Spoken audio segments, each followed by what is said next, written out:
नमस्कार दोस्तों, मैं अंकुर उपाध्याय स्वागत करता हूं आप सभी का आपके अपने YouTube channel share market analysis में। दोस्तों, बाजार बड़ा इंटरेस्टिंग दिख रहा है। पहले मैं आपको सबसे इंटरेस्टिंग चीज बताना चाहूंगा, रिकवरी, शानदार रिकवरी। नीचे से 200 पॉइंट निफ्टी संभलता हुआ दिख रहा है।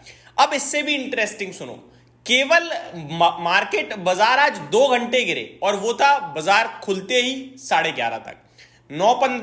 9:15 बाजार ओपन हुआ, 11:15 11:30 के करीब लो लगे और उसके बाद फ्लैट ही रहे हैं। और सेकेंड हाफ में 2 बजे के बाद स्पेशली रिकवरी आई और रिकवरी दमदार रही। मैंने 11:30 एक वीडियो पोस्ट करी निफ्टी लेवल्स पे, जहां मैंने कहा 5 अगस्त के बाद या 3 महीने के निचले स्तर पे आपका निफ्टी आ गया है। 24,900 का लेवल ब्रेक कर दिया है, 24,850 पे ट्रेड कर रहा है। अब यहां पे इंपॉर्टेंट केवल 2 चीजें रह गई हैं। 24,800 का लेवल वो ब्रेक हुआ तो एडिशनल 450 पॉइंट जाओगे आप। अगर 24,800 के ऊपर रहे तो अच्छी बात है, और 24,900 के ऊपर क्लोजिंग चाहिए। क्लोजिंग बेसिस पे मेरे लिए आज बाजार इंपॉर्टेंट था। 24,900 के ऊपर अगर क्लोजिंग नहीं आती है तो ऊपर में हमारे लिए दरवाजा बंद हो जाएगा ऊपर जाने का। 24,200 24,300 का लेवल ही हम लोग पार नहीं कर पाएंगे, वो बहुत बड़ा रेजिस्टेंस बन जाएगा और नीचे घर खुल जाएगा 400 पॉइंट और। अब आप आइए क्लोजिंग पे क्या हो रहा है। अभी 3:06 का समय हो रहा है, निफ्टी 24,000 आ गया वापस से। यानी 23,900 जो मुझे चाहिए था, 23,900 छोड़ो, 24,000 मुझे पूरा मिल रहा है। अब आखिरी के 24 मिनटों में कुछ और उठापटक हो जाए तो कह नहीं सकते।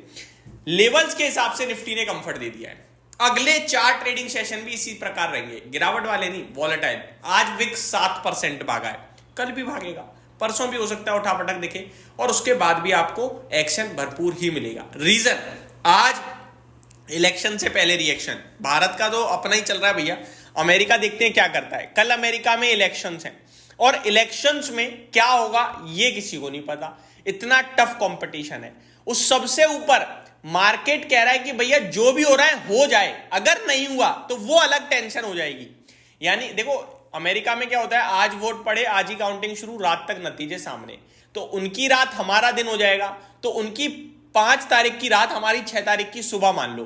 तो हमें तो मॉर्निंग 6 नवंबर को पता चल जानी चाहिए चीजें, और अगर नहीं पता चली तो समझ लो अगले 10-15 ट्रेडिंग सेशन की वाट लग गई, क्योंकि फिर अनिश्चितता बनी रहेगी ना कि कौन जीत रहा है कौन जीत रहा है। रिजल्ट सामने आ गया कि ट्रंप साहब आ रहे हैं या फिर कमला हैरिस जी आ रही हैं, तो क्लियरिटी मिलेगी मार्केट को और फिर बाजार रिएक्ट करेगा एंड उसके बाद सेटल होगा। तो अब यहां पे क्या बन रहा है, डोनाल्ड ट्रंप जीतेंगे तो शायद एक शॉर्ट में रिकवरी आ जाए, कमला हैरिस जीतेंगी तो बाजार को नेगेटिव लगेगा, और अगर मार्केट कहता है कि काउंटिंग ही चल रही है या निर्णय आ ही नहीं रहा है तो एक आध हफ्ता और गया। ये भी हो जाता है अमेरिका में। तो ये बड़ी टेंशन का विषय बना हुआ है। अब आता हूं आगे।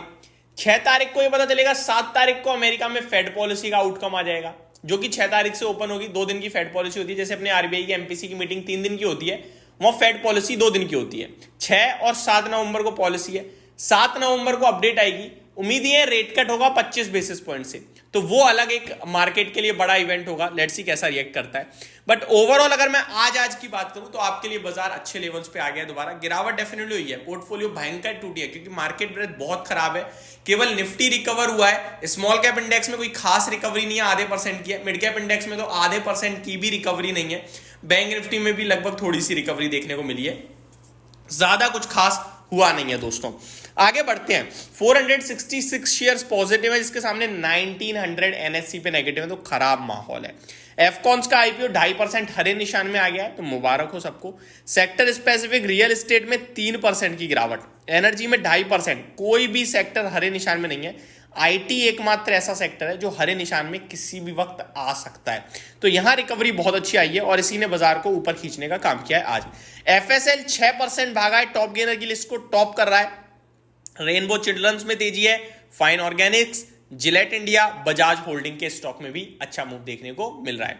टॉप लूजर्स में पॉलीमेडिक्योर 8% नीचे हो गया आपका, वोडाफोन आइडिया 6.5% नीचे हो गया, Chennai petro 6.25%, brigade angel one में भी भारी भरकम गिरावट आप सभी ने देखी है। रिलायंस के शेयर में रिकवरी देखने को मिल रही है, 2.5% नीचे है, जिसमें 3.5% तक नीचे चला गया था दिन के दौरान। तो ये 1% की रिकवरी भी बाजार को काफी सपोर्ट कर रही है ऊपर लाने में। कुछ खबरें ऐसी आ रही हैं कि रिलायंस जियो का आईपीओ 2025 में आने के लिए तैयार हो रहा है। आई थिंक वही पॉजिटिविटी ला रहा होगा जहां तक मुझे लग रहा है। आगे बढ़ते हैं दोस्तों। अगर बात करें निफ्टी की, तो निफ्टी में 8 शेयर्स केवल हरे निशान में, MNM, tech Mahindra, Cipla, SBI, doctor Reddy, HCL tech, IndusInd bank and Infosys. बाकी सब लाल निशान में है, 42 शेयर्स।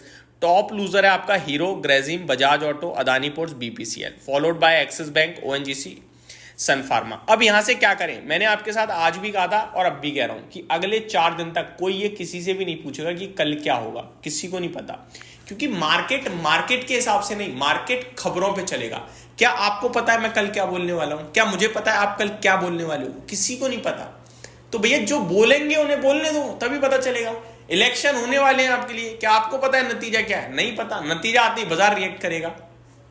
आगे बात करें अगर दूसरे इवेंट के, तो फेड पॉलिसी, जेरोम पोवेल साहब क्या बोलेंगे, क्या आपको पता है? नहीं पता। तो ये इवेंट अब ये बोलने पे रिएक्ट करेगा मार्केट, तो हमें वेट करना है। कोई डेटा आना होता तो अनुमान भी बताते, लेकिन यहां तो कोई इंसान बोलेगा, कोई डेटा नहीं, कोई इवेंट नहीं, कोई चीजें होने वाली हैं बड़ी, तो वो पता चलेंगे, उसके बाद ही बाजार समझेगा। इसलिए कोई प्रेडिक्शन नहीं है, जो होगा दिन के दौरान होगा, जो होगा आपके सामने होगा, और जो होगा आपके साथ हम कवर करेंगे।